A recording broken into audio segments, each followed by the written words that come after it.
కీర్తనలు 4వ అధ్యాయం 5వ వచనం నుంచి 8వ వచనం వరకు. నీతియుక్తమైన బలులు అర్పించుచు యెహోవాను నమ్ముకొనుడి. మాకు మేలు చూపువాడని పలుకువారు అనేకులు. యెహోవా, నీ సన్నిధి కాంతి మా మీద ప్రకాశింపచేయము. వారి ధాన్య ద్రాక్ష రసములు విస్తరించిన నాటి సంతోషము కంటే అధికమైన సంతోషము నీవు నా హృదయములో పుట్టించితివి. యెహోవా, నెమ్మదితో పండుకొని నిద్రపోవదును. నేను ఒంటరిగా నుండినను నీవే నన్ను సురక్షితంగా నివసింపచేయదు. నిన్న మనం చూసినటువంటి ఈ కీర్తన 4వ అధ్యాయం మొదటి భాగంలో 4వ వచనంలో, భయము నుండి పాపము చేయకుడి, మీరు పడకల మీద ఉండగా మీ హృదయములలో ధ్యానము చేసుకుని ఊరకుండడి. ఆ వచనం మనం పాపం చేయకుండా ధ్యానం చేసుకొని మన యొక్క మాటలు ఏమీ కూడా వేరైన విధంగా పలకకుండా నెమ్మది కలిగి ఉండటం అనేటువంటిది ఒక రకంగా మనిషి మన ప్రభు అయినటువంటి యేసుక్రీస్తులో సిలువలో ఐక్యపరుచుకున్నటువంటి స్థితికి కూడా గుర్తు. ఎందుకంటే చనిపోయినటువంటి వ్యక్తి మాత్రమే పాపం చేయకుండా ఉండగలుగుతాడు. శరీరం చనిపోయినప్పుడు పాపం చేయదు. ఆ పాపం చేయకుండా ఉన్నటువంటి స్థితి, తర్వాత ఏమీ చేయకుండా ఊరకున్నటువంటి స్థితి కూడా చనిపోయినటువంటి స్థితి. అంటే మనం శారీరకంగా సహజమైనటువంటి ప్రాణం పోయినట్లుగా కాదు, కానీ ఆత్మ సంబంధంగా మన ప్రభు అయినటువంటి యేసులో ఆయనతో పాటుగా సిలువలో ఐక్యపరుచుకున్నటువంటి జీవితానికి కూడా గుర్తది. 5వ వచనంలో అలా చనిపోయినటువంటి వ్యక్తులు పునరుద్ధాన శక్తి ద్వారా 3వ దినమున మన ప్రభువు లేచినట్లుగా మనం కూడా ఆయన యొక్క మృతుల్లో నుంచి లేపబడినటువంటి దాంట్లో నిజమైనటువంటి ఐక్యతలోనికి రాగలిగి ఆయనతో పాటు మరణంతో సాదృశ్యం కలిగిన వారం గడేలా మరి పునరుద్ధానమందును సాదృశ్యం కలిగిన వారంగా ఉందాము. కనుక ఈ 5వ వచనం ఆ విధంగా నూతనమైనటువంటి జీవం కలిగి లేచి మన కొరకై నూతనమైనది జీవం కలిగినది అయిన తన శరీరమును తెర ద్వారా ప్రతిష్ఠించబడిన నూతన మార్గంలో ప్రవేశించిన అనుభవానికి 5వ వచనం గుర్తు. ఆ విధంగా ఆ పునరుద్ధాన సంబంధమైన జీవితం ఎవరిలో అయితే పనిచేస్తున్నదో వాళ్ళు చేసేటువంటి పని ఏంటంటే నీతియుక్తమైన బలులు అర్పించుచు యెహోవాను నమ్ముకొనుడి. ఈ నీతియుక్తమైన బలులు అనేటువంటిది ఇక్కడ కీర్తన 51వ అధ్యాయంలో కొంచెం చెప్పబడింది.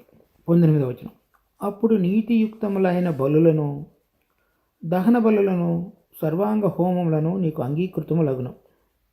అప్పుడు జనులు నీ బలిపీఠము మీద నీ కోడెలను అర్పించెదరు.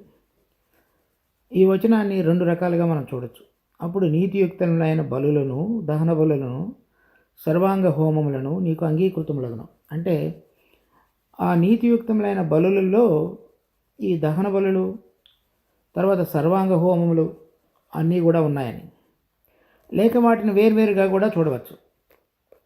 ఒక రకంగా చూస్తే ఈ నీతియుక్తమైన బలి ఏంటంటే దేవుని దృష్టిలో ఏదైతే యథార్థంగాను సరైనదిగా కనబడుతున్నదో అది చేయటం అనేటువంటిదే నీతియుక్తమైనటువంటి కార్యం.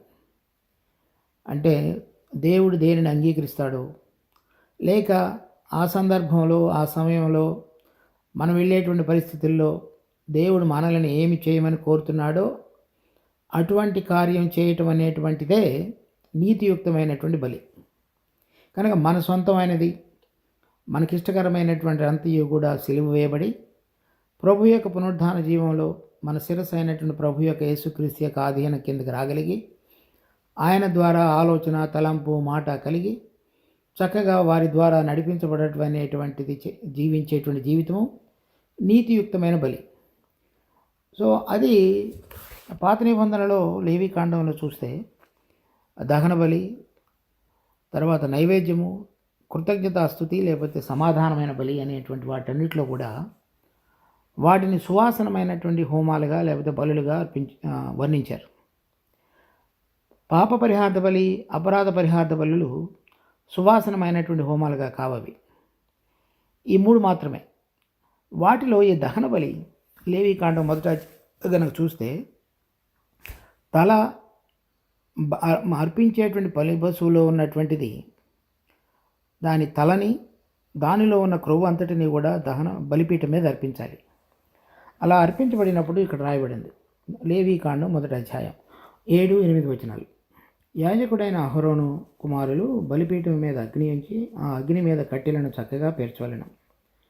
అప్పుడు యాజకులైన అహరోను కుమారులు ఆ అవయవములను, తలను, క్రొవ్వును బలిపీఠం మీదనున్న అగ్ని మీద కట్టెలపైన చక్కగా పేర్చవలెను. దాని అంతరములను, కాళ్లను నీళ్లతో కడగవలెను.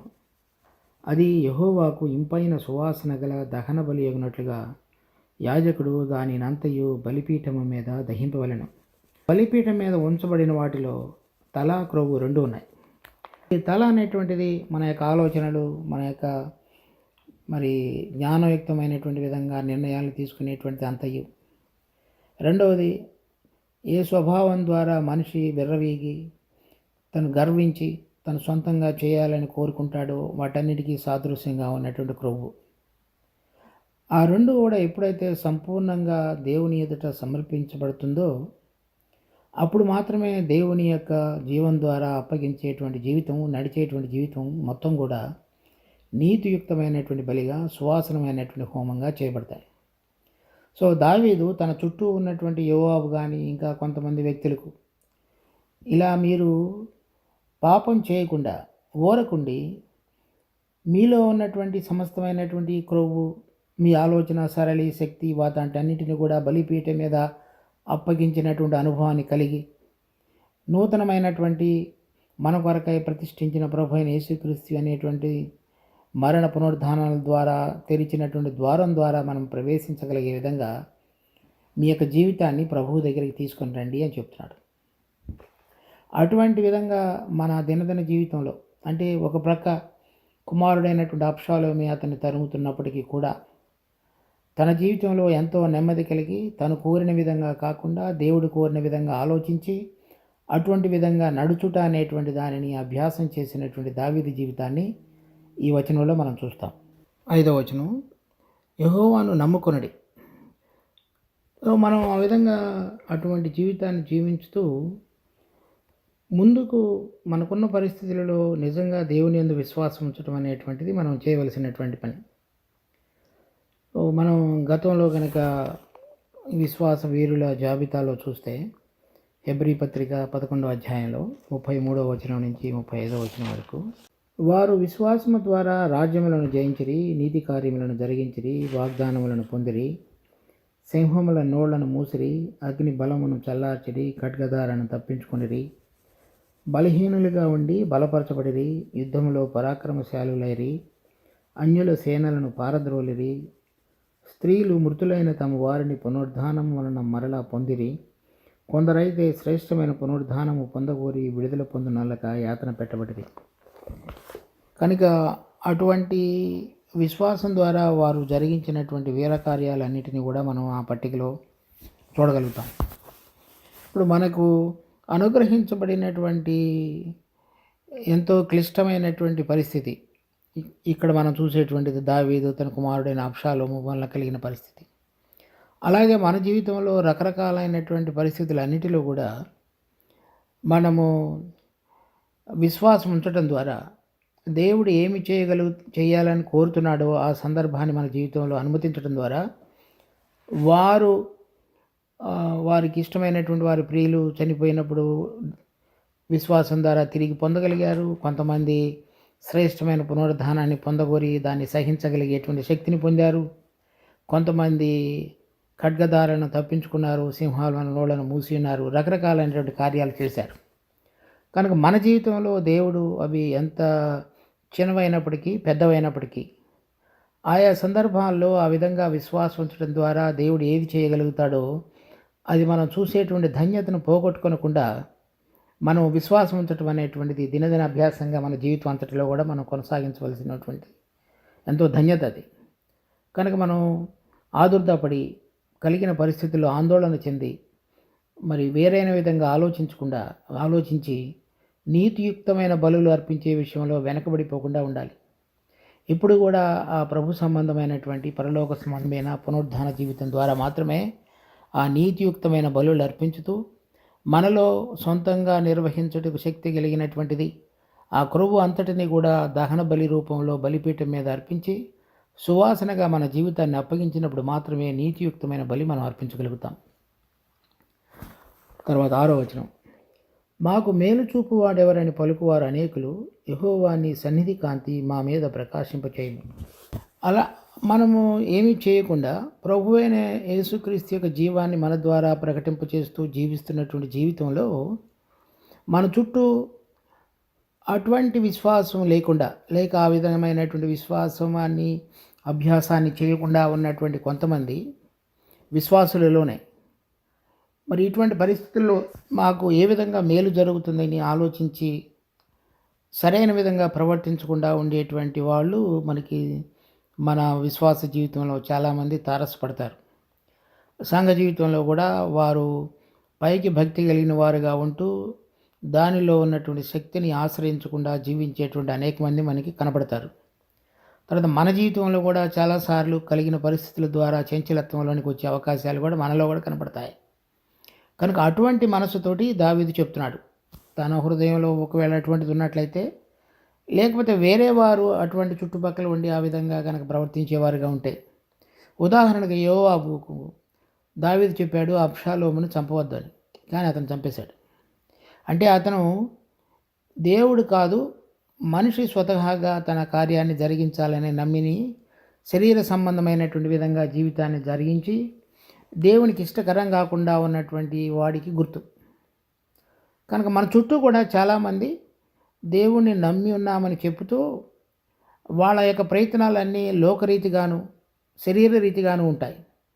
అటువంటి వాళ్ళు ఆత్మలో జీవించినటువంటి అనుభవాన్ని కలిగి ఉండరు కనుక వాళ్ళు దేవుడికి ఇష్టకరంగా ఎప్పుడు వాళ్ళ జీవితాన్ని జీవించలేరు. అటువంటి వాళ్ళు మాకు మేలు చూపువారని చెప్పేటువంటి వారు అనేక మంది.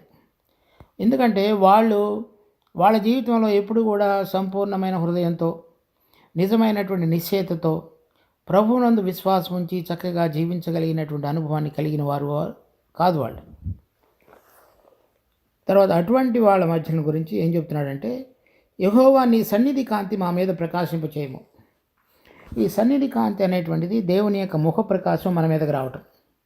అంటే ఆయన సన్నిధిలో మనం నిలబడినప్పుడు ఏ విధంగా ఆయన యొక్క ప్రకాశం మన మీద వచ్చి దానికి ఆ వెలుగులో మనం జీవించేటట్లుగా మనం చేయగలిగినటువంటిది. అంటే ఎదుటి వారి యొక్క అనుమానాలు, వారి యొక్క సొంత ప్రయత్నాలన్నిటినీ కూడా వెలుగులో వారికి చూపించగలిగింది. ఉదాహరణకి మోషే చెప్తున్నాడు, కీర్తనలు 90వ అధ్యాయం 8వ వచనం, మా దోషములను నీవు నీ ఎదుట నుంచుకొని ఉన్నావు, నీ ముఖకాంతిలో మా రహస్య పాపములు కనబడుచున్నవి. ఆయన సన్నిధి కాంతి కనుక మన మీదకు వచ్చినట్లయితే ఎదుటివారు మనల్ని చూచినప్పుడు కానీ, మనలో ఆయన యొక్క వెలుగును మనలో కలిగి ఉండటం ద్వారా కానీ మనలో ఉన్న పనికిరాని తత్వాన్ని కనబడేటట్లుగా చేస్తుంది. అదొక రకం.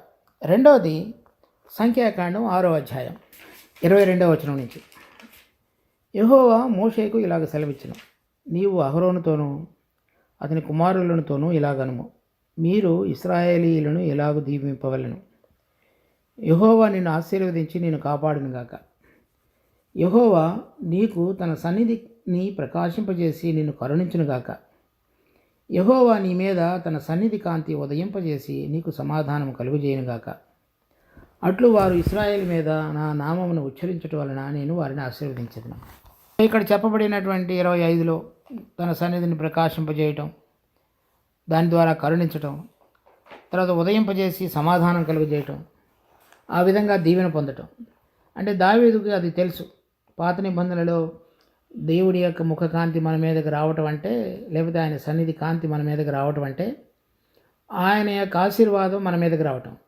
ఆ ఆశీర్వాదంలో ఆయన యొక్క కరుణ, ఆయన యొక్క సమాధానం రెండు ఉన్నాయని. అంటే ఆయన కృప చూపించి ఉన్న పరిస్థితులన్నిటిలో కూడా సరైన విధంగా ఆయన యొక్క వెలుగులో నడవగలగటానికి తన భక్తులను ఆయన సిద్ధపరిచేటువంటి దాన్ని ఆ ముఖకాంతి లేకపోతే సన్నిధి కాంతి అని చెప్పవచ్చు. తర్వాత ఇక్కడ ఏం చెప్తున్నాడంటే, నీ సన్నిధి కాంతి మా మీద ప్రకాశింపచేయము. తెలుగులో అలా ఉంది ట్రాన్స్లేషన్.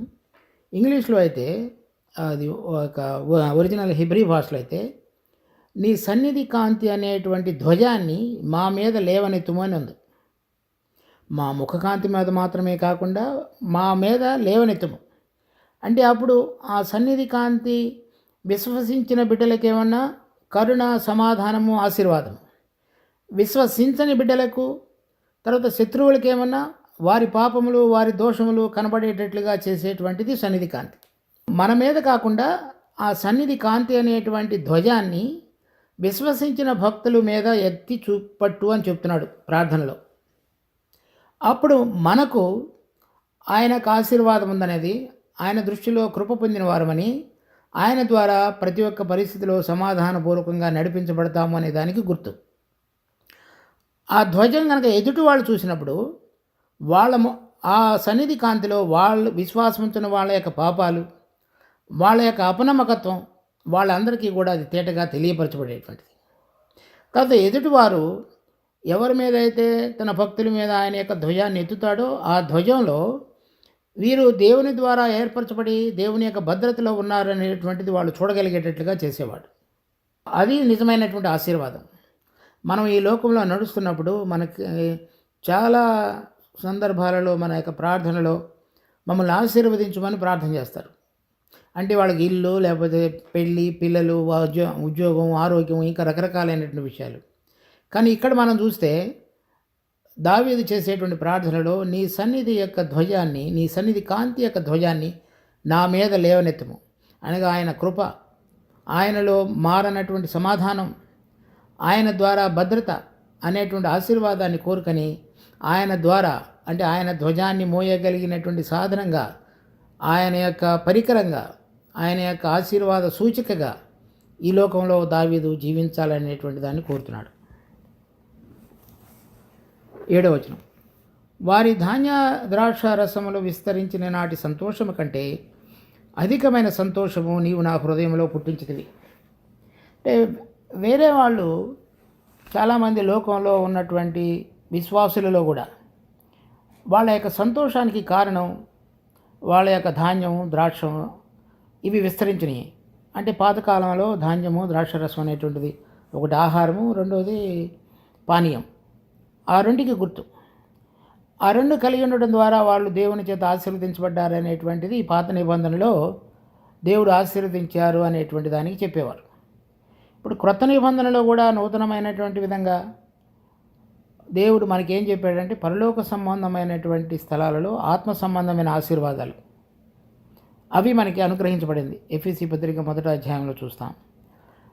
తర్వాత ఇంకా రకరకాలైన చోట్ల మన యొక్క స్వాస్థ్యం పరలోకంలో ఉన్నది, మన గుడారం పరలోకంలో ఉన్నది, మన యొక్క పౌరసత్వం పరలోకంలో ఉన్నది, మన పిలుపు పరలోకానికి సంబంధించినది.